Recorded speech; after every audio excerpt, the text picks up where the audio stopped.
Hello and welcome to MCC TV International Show. My name is John Dabeet. I'm the Business Department Coordinator and also teach statistics and economics here at MCC, but also I host this show. Today's show is going to be really a very special show. I'm hosting a dear friend to me and to the community, as a matter of fact. Most of you heard of her name and most of you know her. Talk to her, most probably you work with her on some projects before. Rosa Mendoza, welcome to the show. Thank you. Thank you for having me here. Thank you, Rosa. Rosa, for those of you who don't know her very well, Rosa is the Executive Director for the Diversity Service Center of Iowa. So Rosa, would like to start with you by asking you to introduce yourself, please. Yes, my name is Rosa Mendoza, and I have lived in the community of Muscatine for 37 years. I have worked in production for 13 years, and after that I started working in social work and have been directing the Diversity Service Center of Iowa since March 1st of 2001.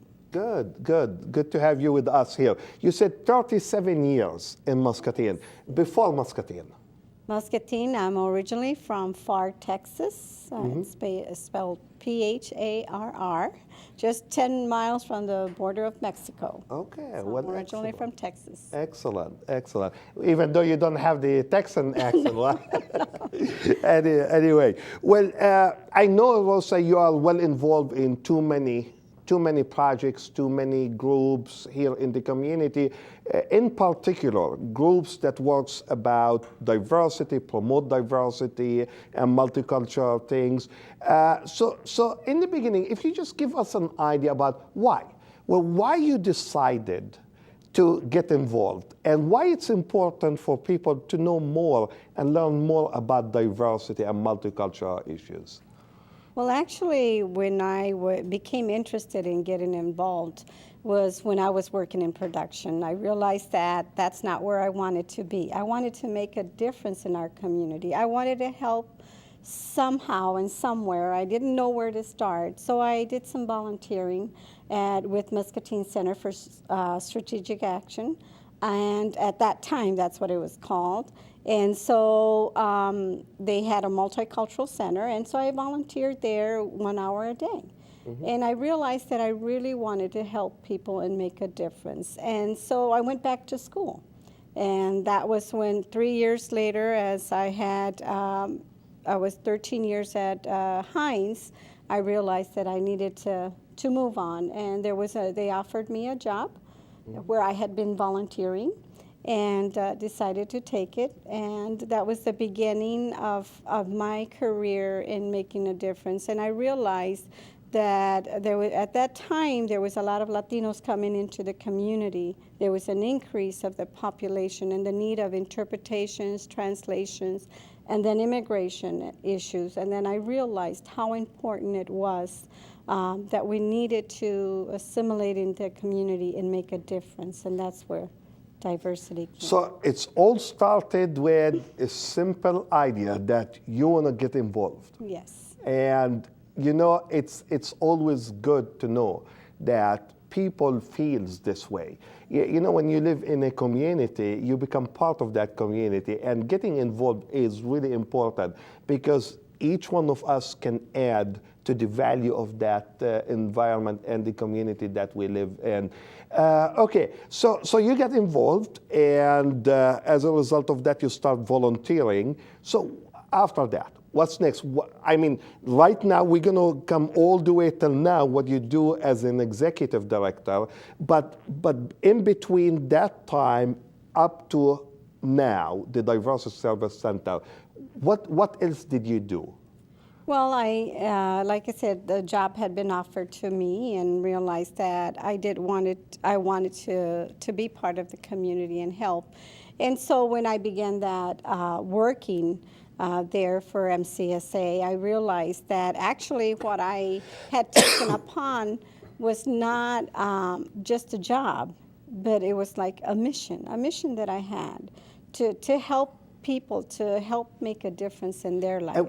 Rosa, I mean, you brought up a very important point. I'm sorry to interrupt you here, but you're saying a mission. Well, what is the difference between, like, a job? I mean, you're doing something. If you look at what you're doing as, or consider it as a job versus a mission, does it make it different? Yes, it does. When you do something out of your heart, when you have the passion, Okay. it's within you. You feel it inside of you. And you make it part of your life. You make it part as a priority of your life. And so that's why I feel that it's a mission that I have, that the Lord has given me, to make a difference and help those in need. Excellent, excellent, excellent way of describing that involvement. I mean, thanks for sharing that with us. I'm sure the Diversity Service Center of Iowa means a lot to Rosa Mendoza, but also it means a lot to the community here too. So let's start by saying, well, what does it mean to Rosa Mendoza? And what does it mean then to the community that we live in? Well, it's what it means to me is that it's a center, it's a one-stop center that offers multiple services to the community. It's making a difference in individuals' lives. It's an impact that the Diversity Center has for these individuals.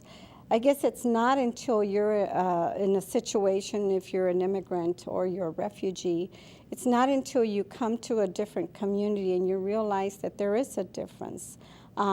Seeking the services that they need are special services, immigration. It's involving immigration issues.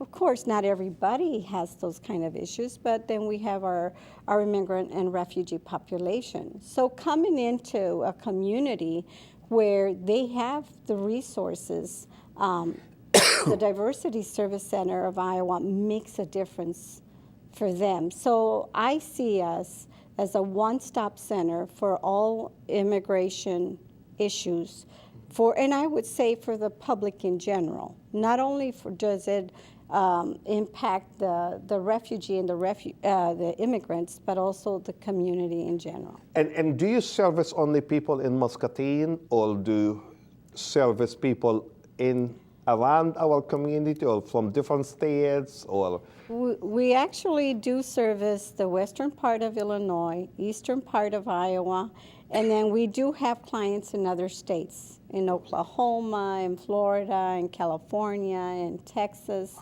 in which we are able to assist them through emails, mail, phone, and so we're able to assist them.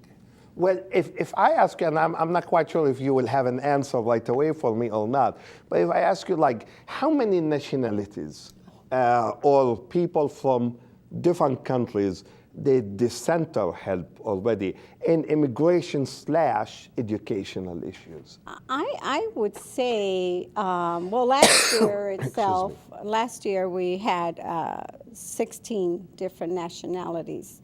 And I would say if we went back from the beginning, I mean, maybe we would say probably from 30 different nationalities or even more.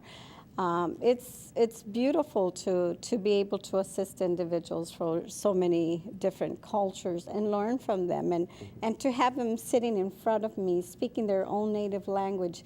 It's beautiful, even though I don't understand what they're saying, but just the fact that they still hold on, to their culture, to their language. It's so beautiful. It does make a huge difference. It does. Yeah, and everybody will be always in need, especially, when you move into a new country, new community, a place that you don't know much about.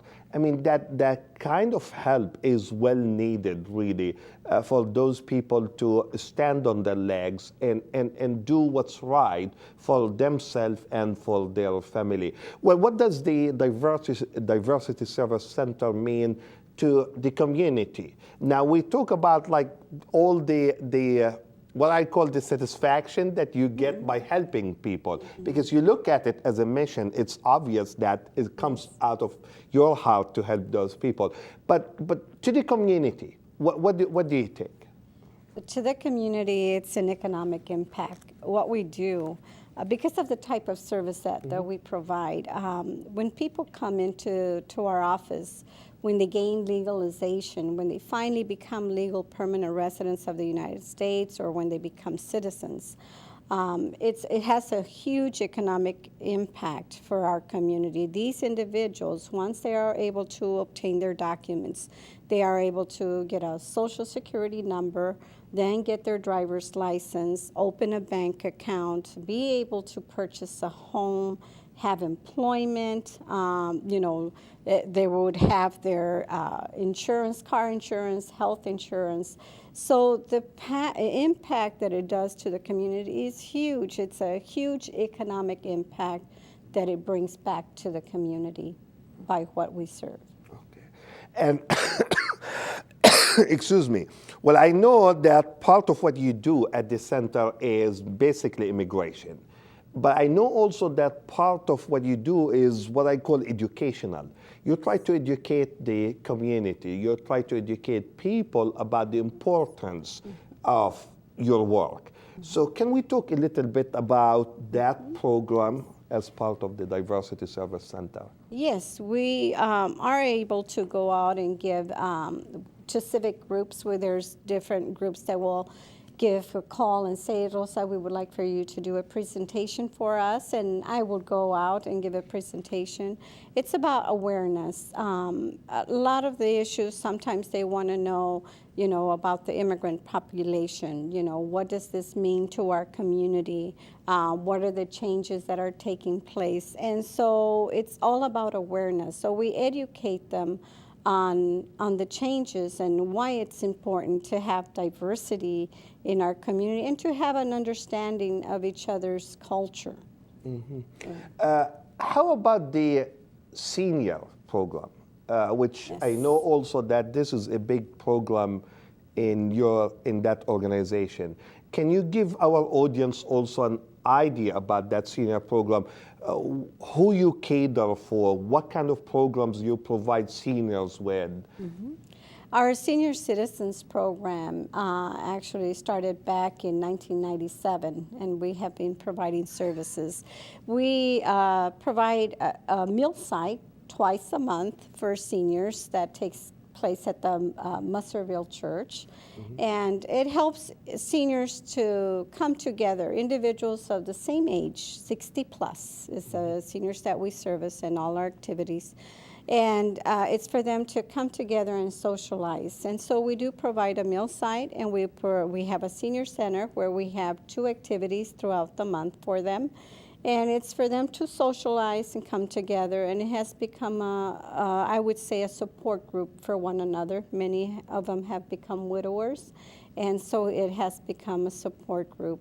We have a staff that does case management. We'll do a home visit with the senior, look at what their needs are, and then once she evaluates the situation, she then contacts other agencies, local agencies, and helps the senior obtain services that would benefit them from the local agencies. So if, for example, if a senior is watching now our show and needs to obtain some information and get involved, what they need to do? What would be the first thing they have to do? Call our office is the first thing they would need to do. They would call 264-8883 is our phone number. So 563 563 264 8883. Yes, that is their phone number. And ask for Blanca Davison, and she would be more than happy to assist them and enroll them in the program and look at what their needs are. And I know soon our producer, Chad Bishop, has some pictures about, some of those programs, like whether it's the senior programs or the immigration. So he will start rolling some of those pictures on the screen. So if you can share some ideas about, what we are looking at once the pictures start rolling on the screens, and start sharing that with our audience. Yes. And here is the first one. So yes, actually this one is that we have partnered up with the Centra Credit Union Bank, and here what's happening is a financial management session or workshop is what is being provided to our clients who are enrolled in this program. It is called the New Initiative, the New Iowans Initiative.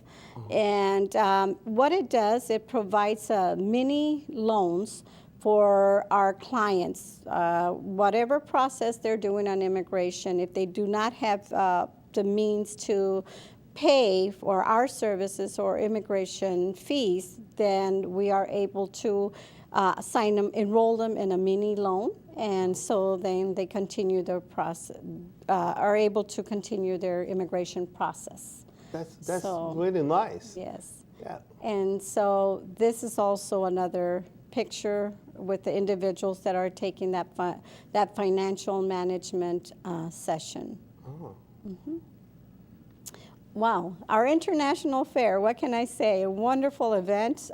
We will be having actually on August 22nd of 2015, we will be having our third international fair. This is our pictures from last year of our international fair. We had around 600 individuals that came from not only from Muscatine, but different surrounding communities, and it's been growing. So. And this year will be the third annual? Yes. Yeah. Yes, Wow. as you can see other performers there. It is so beautiful to see the dances, the different cultures that are represented. Last year we had our Burmese that also came and danced, and so this is actually an Ecuadorian dancers from Chicago that you are seeing on the screen right now. But we're hoping to have performances this year kept more locally in the area. And then again, there's a Centra Credit Union who has partnered with us and has been very supportive. This is pictures of our senior citizens.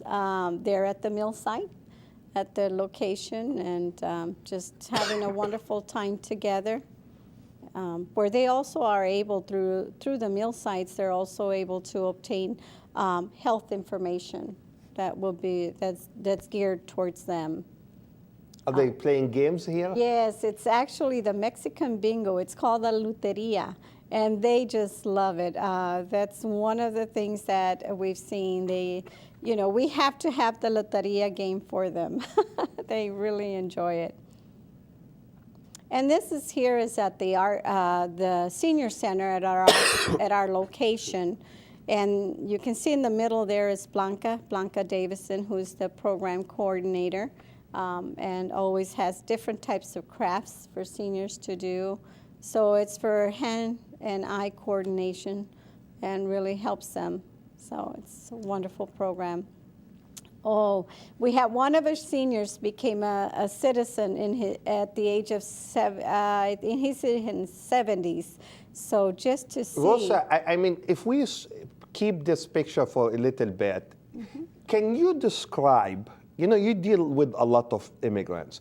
Can you describe that moment? What does it mean to someone that goes through all this process that takes years after years after years to obtain that certificate that says you are a U.S. citizen now? Can you tell us something about that? Yes, it's a dream come true. It's a dream come true, honestly. From the expression that I've seen on individuals that have become citizens, it means a lot. It was a lot of hard work. Right now, it costs $680 for an individual to apply for citizenship. They have to study 100 questions, and out of those 100, they ask them only 10. So you have to study them all. Yeah. But it means a lot because even at the moment that they step around to this nation, to the United States, they've always heard that it is a land of opportunities. And so when they come here, they always long to become a citizen of this country. And a lot of them struggle. And finally here we have a senior who is so proud to finally say, I am a citizen of the United States of America. And it does take long time to get there, right? Yes, I it mean, does. Because they have to go through green card process? Yes, once you become a legal permanent resident, you still have to wait 5 years. After 5 years, then you can apply to become a citizen. To become a citizen. Citizen. So it's not an easy process. No, it isn't. Yeah, it's not. Yeah. You have to wait. And you know what? Like, we have more pictures now, and then we go back to that issue. But so what do we see here? Well, here we see seniors. This is at the senior center. They're just doing some crafts. They're enjoying themselves. They really, we have, Blanca just comes out with this wonderful activities for them. And so it's a wonderful opportunity. And one of the things that we've done also for our seniors, we receive funding from United Way, and we wanted to give back. And so what we've asked United Way is to find ways to where our seniors can volunteer. And one of the things that they've done is that they folded some pamphlets for United Way. Excellent. And so we had different volunteers, different seniors that came to the center and volunteered. Excellent, excellent. Oh, well, this is our staff. We are missing one of the most important person. We have a senior citizen. Her name is Ms. Emma Patiño. And she is not in the picture because she's a part-time receptionist in the morning. So Emma Patiño is not there. But it's myself in the beginning here, and then Alicia Rodriguez, Irma Leonards, Blanca Davison, and Maria Herrera. Excellent, excellent, yeah. And then again, here's Irma. Irma is my colleague that both of us work on the immigration issues there at the office. She has received accreditation by the Board of Immigration Appeals, as myself. And our organization is recognized nationally by the Board of Immigration Appeals. So you see Irma there working on some of the cases. Oh, this was, we did an endowment fundraiser.